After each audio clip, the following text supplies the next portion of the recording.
Welcome to The Gig. I'm Johnny O, where we do all things tech. Today I want to talk about displays, computer displays. In fact, all displays on the planet are computer displays now. I'm not talking about projectors. I actually don't like projectors. I'll tell you why.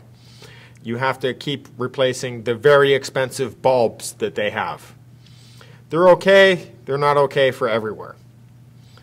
So, the original display was called CRT, cathode ray tube. Cathode ray tube. Those are the original TVs. The original TV technology from the 1940s and 50s that you see, those are cathode ray tubes. And it wasn't until the 70s, I remember this in my lifetime, by the way, that color TVs became dominant. I remember when I was a kid, we had a black and white TV in the basement.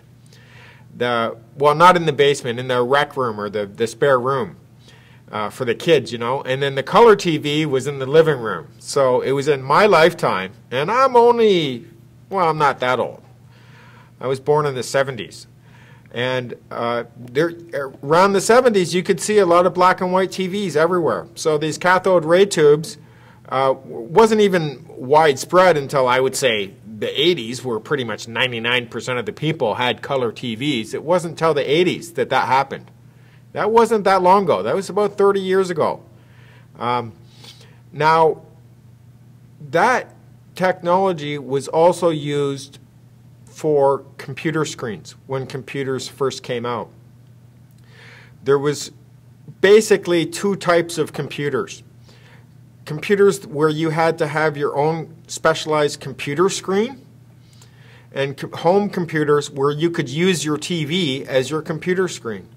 The Commodore series of computers, which is, you know, they were dominant in the early 80s. My first computer was a Commodore VIC-20 in 1980. It ran on BASIC, Microsoft BASIC. That was what the operating system was called. And there was no hard drive. I had a tape cassette drive that I held my programs on. And I had to load them every time I turned the computer on. It didn't really boot, it just turned on. And then any programs you had to run, you couldn't just click on them. You had to load them from tape, from command line. But it used a TV. But the Commodore 64, you had an option of getting a separate display, which you could use as a TV. It didn't have a TV tuner, but you could put a VCR, hook a VCR into it. It had the video, the RCA video and sound jacks in the back. And you could use it that way. But it was mainly for the computer. And it had its own display that you could use as a display for a VCR or something. There's no TV tuner. Or you could use the Commodore 64 on a TV.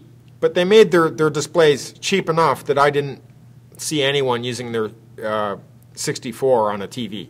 Their displays, they pretty much sold the computer component with the display almost every time. But you could use it on a TV if you wanted. Now, the early computers, the PETs, the Commodore PETs, the original IBM, they were monochrome. Mono meaning one, chrome meaning color, monochrome, one color. They were green with a black background, all black ground. Some of them were orange, you know, monochrome. Mostly green, and these were cathode ray tube technology. And to save on cost, they didn't have colors. And computers didn't really have colors. The first color computers had 16 colors. And that was, you know, the second kind of generation of PCs had 16 colors.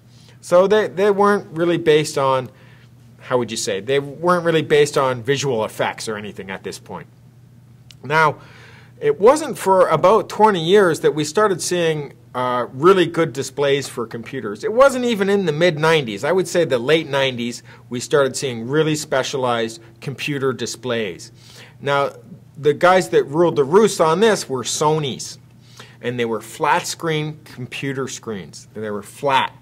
All the other ones, they were bubbled like TVs, but these were flat, and they had a really high refresh rate. Any screen that you're looking at And there's only two things you have to really look at when you're buying a screen. You have to look at DPI and refresh rate.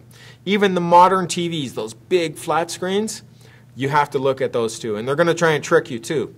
All those new flat screens and everything you see, they're just computer screens. Computer tech took over the TV industry. Cathode ray tubes are out. It was even, I would say, 13 years ago, I was still on a Sony flat screen. That Sony flat screen, by the way, cost me over $2,000, and it was 21-inch. It had something like a 80 or 90 hertz refresh. Okay, that was really good. And the DPI was insane. So it was one of the nicest looking. And even 13 years ago, I was using it. I mean, LCDs and LEDs hadn't come along. They were there, but they weren't good enough for gaming and this sort of thing. They didn't have their refresh rate for years. So in the late 90s, we started seeing these really good, flat screen displays. Where they came from was the CAD-CAM, and architects and designers and this sort of thing. They worked on CAD all day. They had these really expensive displays, and they were all CRT. They were all cathode ray tube. They were huge. They were like this. A 21-inch screen would be about like that, and it would be about that wide at the back, and it weighed a ton and cost over $2,000. But I bet you, if I could actually find that exact screen, my screen, and I plugged it in, I bet you it would still work. I'm just guessing. They were pretty high quality screens. Now, around the turn of the millennium, around 2000, we started seeing LCDs. Now, laptops at the time only had LCDs. They've only ever had LCDs. Liquid crystal display. But you couldn't, on a liquid crystal display, you can't get a very high refresh rate. Yeah? So the liquid crystal displays, they got some good colors and this sort of thing, but you couldn't game on them. I mean, some people tried, but your refresh rate, I mean, your frame rate's higher than your refresh rate. They couldn't get that refresh rate, so you couldn't game on it. I could see it because I was a gamer. I could see the stagger when they were playing, the difference in the screen. It wasn't good enough for gaming, so they were still using, the hardcore gamers like me were still using CRTs. The LCDs just couldn't keep up. Then what happened, around 2005, 2006, LEDs, not LCD, LED, light emitting diode screens started coming out. And they were getting good. Their refresh rate, I would say by 2007, 2008, that was it. That was good for gaming. That's when they really started taking over. But these CRT guys, even in 2000, said, LCDs will never take over because of that technology. They'll never be able to get the refresh rate. Correct. So they moved to a different technology, the LED technology, and it is good enough for a really high refresh rate. Oh, notable mention here is in the late 80s or late 90s, early millennium, there was something called plasma screens. Now, plasma screens were horrible. They were just flat CRTs. They found a way to take the CRT screen's about here, and then if you turn it sideways, it would be about that far back. They found a way to flatten it, and it gave up a lot of heat. The one thing we didn't like about the CRTs is they had burn-in, and plasmas were known for this, burn-in. You couldn't game on them, because if you're playing Warcraft, World of Warcraft or something, all your bars at the bottom and along the side, they would burn into your screen really quickly. So they just weren't suitable for gaming or computers. That's why plasma never took off. Plasma is just a flat CRT. If you look at the tech, it's just a flattened CRT and has burn-in. The CRTs for computers did not have burn-in. Now, we went from LCD, which would never really be good enough refresh rate wise, and I mean you could get some nice crisp pictures on LCD, but it just wasn't there for refresh rate. Refresh rate is how many times per second your screen redraws itself. It's measured in hertz. So if you have 60 hertz, it will redraw 60 times per second. You can compare that to other measurements of computer technology. A megahertz is 1,000,000 hertz, 1,000,000 times per second. So if you have 3 gigahertz, that's billion times per second, right? So Hertz is where it starts, and then megahertz, gigahertz. So it would draw 60 times per second. The good Sonys, they were up, I think, my Sony was 75 at the highest resolution, 75 times per second, which is anything over 60 is perfect for the human eye and the brain to process as a moving picture. So these LCDs would never cut it. The LEDs started coming in, and they were getting good. I think in 2007, 2008, I bought two LG X Canvas. They were the first really good LEDs for gaming, were the LG X Canvas in 2007.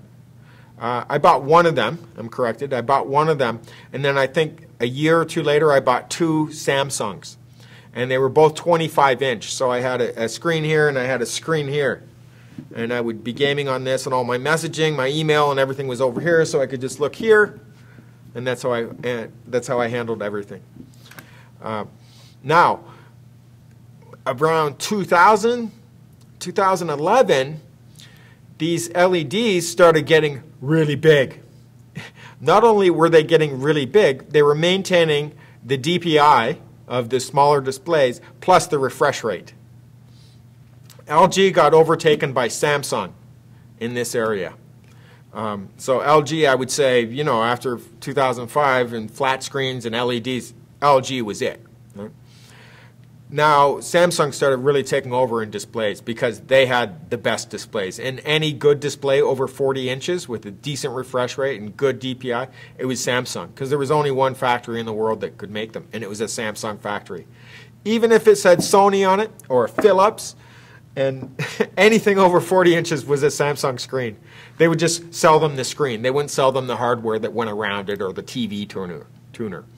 So all those big screen TVs you see now, they're all computer screens. That's why they all have HDMI in the back. They're computer screens based on computer technology. So for about 8 years now, I haven't used, you know, the traditional 25-inch or 30-inch computer screen. I haven't. I've only used big displays. And my current display that I use is 70 inches. And it's a Vizio, and it's excellent. It has 120 hertz at full 1920 by 1156, whatever the maximum resolution is, which is, I think they call 1080. So in computers, they measure it in scan lines, in TV, in terms of TV and cable TV, they measure in scan lines. Right? In computers, we measure in DPI. So I always go by DPI. So I can have maximum DPI at 120 hertz. Now, be careful, because the salesman, when he sold that to me years ago, he was wrong. He tried to tell me it had 240 hertz. No, it didn't. No, it didn't. There's a feature on the TV that you can turn off or you can turn on.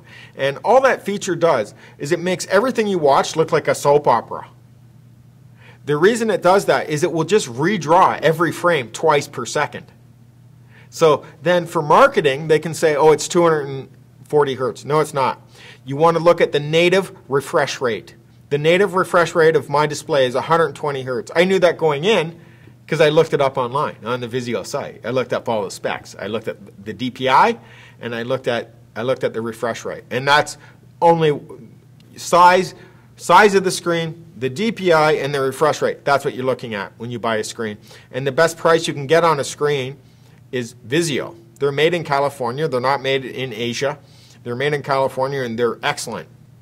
Best screens. And you can use them as computer screens. The refresh rates are through the roof. So that's where displays are. Now, before I go, I have a notable mention is LG kept developing their own LED technology, and they've come up with something called OLED. I don't know what it's, organic light emitting diode, whatever that means. I don't actually care. It's a patented technology that will never take off because LG will simply make it too expensive for everybody to adopt. They might even try to get them to adopt it by leasing it or leasing it out to them at a low price and then later raise the price. But the industries generally won't adopt, how would you say, licensed technology like that. They won't, right? The same goes for FireWire and SCSI and all these other interfaces. As long as they're patented, They won't adopt it across the board. Remember back in the 80s, there was VHS for videotapes and there was Betamax for videotapes. Betamax was patented by Sony, and I think it was Philips for VHS. Let anyone just use it. Anyone can use this tech. And VHS won, even though Beta was better quality. That's too bad that they patented it like that and tried to license it and keep it for themselves, because then the industry won't adopt it. The industry in computers is much more sensitive to that. They'll never adopt OLED if someone has a license on it. It's the same with all these buses. USB, why does everyone use it? Because everyone's allowed to use it. AGP, when it came along, and PCIe, why did they always use it? Because they're allowed to use it without paying someone. So the same will ring true for OLED. It will not take off. LED will be, pretty much the king of the castle, and it will just get better and better. I'm Johnny O. This has been The Gig. Don't forget to leave your questions and comments below. Subscribe and share.